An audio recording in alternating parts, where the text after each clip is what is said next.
దక్షిణాసియా రాజకీయాల్లో బంగ్లాదేశ్ పేరు ఇప్పుడు కీలకంగా వినిపిస్తోంది. రాజకీయ సంక్షోభం తర్వాత ఆ దేశం ఎదుర్కొంటున్న పరిస్థితులు కేవలం అంతర్గత విషయాలకే పరిమితమా, లేక పొరుగు దేశాల భద్రతపై ప్రభావం చూపే స్థాయికి చేరాయా అన్న ప్రశ్నలు తలెత్తుతున్నాయి. ఉగ్రవాద సంస్థలకు బంగ్లాదేశ్ సురక్షిత కేంద్రంగా మారుతోందన్న కథనాలు, పాకిస్తాన్ పాత్రపై వస్తున్న ఆరోపణలు ఈ అంశాన్ని మరింత సున్నితంగా మారుస్తున్నాయి. ఇంతకీ ఇది కేవలం అంతర్గత సమస్యేనా, లేక భారత్ భద్రతకు ముప్పుగా మారుతోందా? పాకిస్తాన్ తన పాత వ్యూహాలనే కొత్త ముసుగులు అమలు చేస్తోందా? ఢాకా నేల నుంచే భారత్పై కుట్రలు పన్నుతున్నాయా? అసలు వీటి వెనుక ఉన్న నిజమేంటి?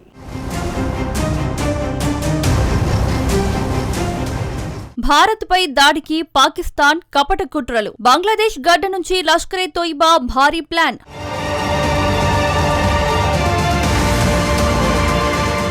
మోదీ సర్కార్ నెక్స్ట్ ప్లాన్ ఎలా ఉండబోతోంది?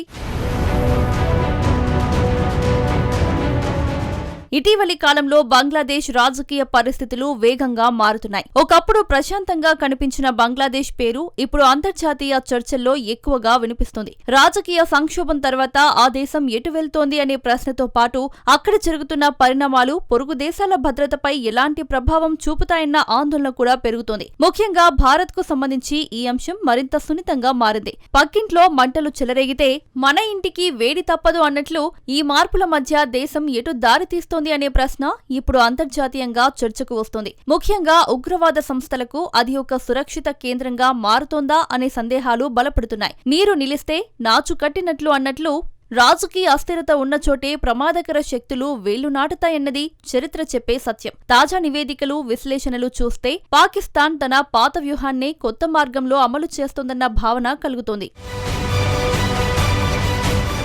ప్రత్యక్ష యుద్ధం చేయలేని పరిస్థితుల్లో పొరుగు దేశాలను వాడుకొని ఉగ్రవాదాన్ని పెంచడం పాకిస్తాన్కు కొత్త కాదు. ఇప్పుడు అదే ఆటను తూర్పు వైపున, అంటే బంగ్లాదేశ్ను కేంద్రంగా చేసుకుని ఆడుతున్నట్టు అనిపిస్తుంది.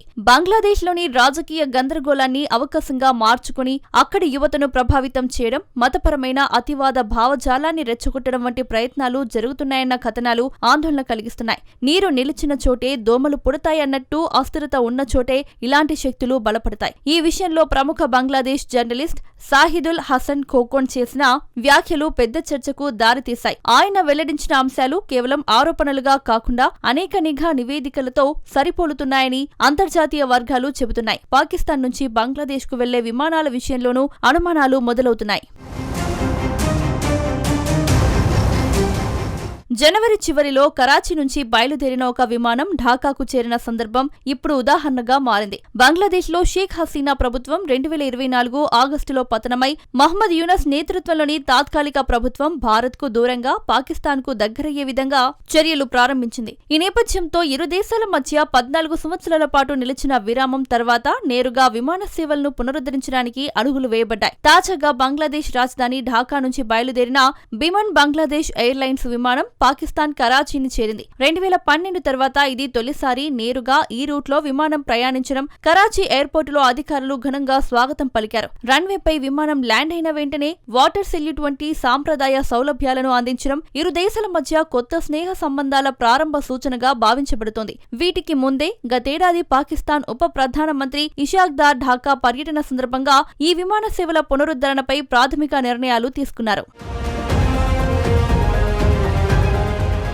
అయితే ఆ విమానంలో వచ్చిన ప్రయాణికుల్లో కొందరికి తీవ్రవాద సంస్థలతో సంబంధాలు ఉన్నాయన్న ఆరోపణలు వినిపించాయి. వారి ప్రయాణ పత్రాలు, గత కదలికలు చూస్తే సాధారణ పర్యాటకులు కాదని నిఘా వర్గాలు అంటున్నాయి. ఇక్కడ ప్రశ్న ఏంటంటే, ఇలాంటి వ్యక్తులు ఎలాంటి అడ్డంకులు లేకుండా ఒక దేశం నుంచి మరో దేశానికి ప్రయాణించగలుగుతున్నారు? కంచె కట్టినా గేదెలు దూకినట్టు పరిస్థితి ఏర్పడిందా అనే అనుమానం సహజంగానే వస్తోంది. ఈ మొత్తం వ్యవహారంలో పాకిస్తాన్ గూఢచారి సంస్థ పాత్ర కీలకంగా కనిపిస్తోంది. ఢాకా కేంద్రంగా ఒక ప్రత్యేక నెట్వర్క్ ను ఏర్పాటు చేసి యువతను లక్ష్యంగా చేసుకుని తీవ్రవాద భావజాలాన్ని వ్యాప్తి చేస్తున్నట్లు నివేదికలు చెబుతున్నాయి. ముఖ్యంగా 18 నుంచి 40 ఏళ్ల మధ్య వయసున్న యువతులను మానసికంగా మలచి వారిని హింసాత్మక చర్యలకు సిద్ధం చేయడం ఈ వ్యూహం వెనుక ఉన్న ప్రధాన ఉద్దేశంగా కనిపిస్తుంది. బాంబుల తయారీ, ఆత్మాహుతి దాడులు వంటి అంశాల్లో శిక్షణ ఇస్తున్నారన్న ఆరోపణలు మరింత ఆందోళన కలిగిస్తున్నాయి. చిన్న నిప్పే పెద్ద అడవిని కాల్చుతుంది అన్నట్టు ఇలాంటి శిక్షణ పొందిన కొద్ది మంది కూడా పెద్ద ప్రమాదానికి కారణం కావచ్చు.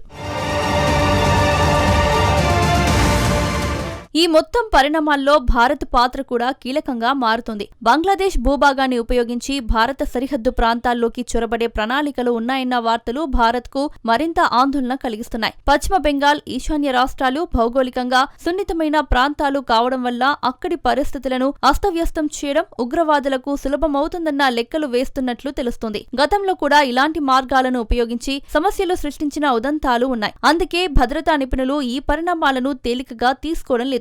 పాకిస్తాన్ ఈ విధమైన చర్యలకు పాల్పడటానికి వెనుక చారిత్రక కారణాలు కూడా ఉన్నాయని విశ్లేషకులు అంటున్నారు. 1971లో జరిగిన సంఘటనల తర్వాత ఏర్పడిన మానసిక గాయాలు ఇంకా పూర్తిగా మానలేదన్న వాదన ఉంది. ఆ పరాజయానికి ప్రతీకార భావంతోనే బంగ్లాదేశ్ లో భారత వ్యతిరేక భావాలను రెచ్చగొట్టే ప్రయత్నాలు జరుగుతున్నాయని కొందరు అభిప్రాయపడుతున్నారు. అక్కడి మతపరమైన అతివాద గ్రూపులకు మద్దతివ్వడం ద్వారా ఒకేసారి రెండు దేశాలను ఇబ్బందుల్లోకి నెట్టాలన్నది పాకిస్తాన్ వ్యూహంగా కనిపిస్తుంది. అయితే తానే తవ్విన గోతిలో తానే పడతాడు అన్నట్టు ఈ ప్రాక్సీ యుద్ధం చివరికి బంగ్లాదేశ్కే పెద్ద ప్రమాదంగా మారే అవకాశముందని స్వయంగా అక్కడి మీడియా కూడా హెచ్చరిస్తోంది.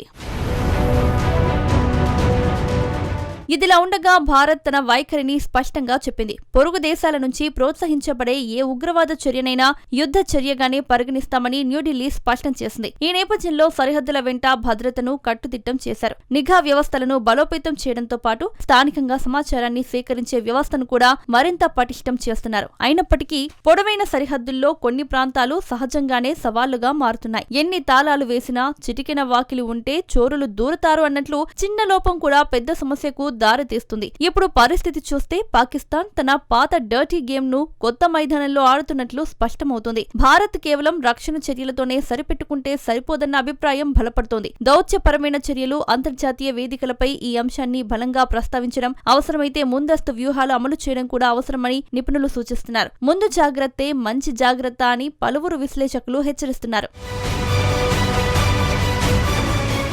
మొత్తానికి బంగ్లాదేశ్ రాజకీయ అస్థిరత, పాకిస్తాన్ వ్యూహాత్మక కుట్రలు, భారత్ భద్రతా సవాళ్లు అన్నీ ఒకదానితో ఒకటి ముడిపడి ఉన్నాయి. ఈ పరిణామాలు ఎటు దారి తీస్తాయో చెప్పడం కష్టమైనప్పటికీ ఒక విషయం మాత్రం స్పష్టం: ఉగ్రవాదానికి చోటిచ్చే ఏ భూమైనా చివరికి తానే కాలిపోతుంది. అందుకే ఈ ముప్పును మొగ్గలోనే అణిచివేయడం ఈ ప్రాంతంలోని అన్ని దేశాలకు మేలు చేసే మార్గం.